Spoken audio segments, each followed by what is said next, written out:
આખી ગુજરાતની સરકાર વિધાનસભામાં તાળું મારીને અહીંયા વિસાવદર આવી ગયા છે દોસ્તો। આ 400 જેટલા નેતાઓ આ વિસાવદરમાં શું કામ આવ્યા છે? શું એ ઇકોઝોન નાબૂદ કરાવવા માટે આવ્યા છે? નહીં। શું આ 400 નેતાઓ આ પંથકના ખેડૂતોને જમીન માપણીમાં થયેલો અન્યાય દૂર કરવા માટે આવ્યા છે? નહીં। શું આ 400 જેટલા નેતાઓ આ પંથકના અનેક ગરીબ માણસોને 100 વારિયા પ્લોટ અપાવવા માટે આવ્યા છે? નહીં। શું આ ભાજપના 400 નેતાઓ સહકારી મંડળીમાં થયેલા કરોડો રૂપિયાના કૌભાંડના કૌભાંડીઓને ફાંસીએ ચડાવવા આવ્યા છે? નહીં।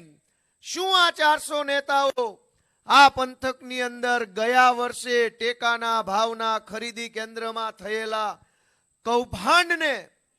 કૌભાંડીઓને જેલમાં પૂરવા આવ્યા છે? નહીં।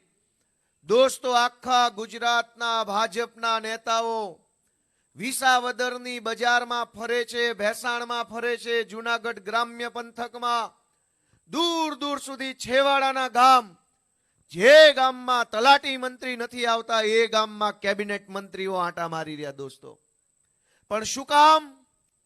એ આપણી પીડા માટે નથી આવ્યા, એ આપણી વેદના ઓછી કરવા નથી આવ્યા।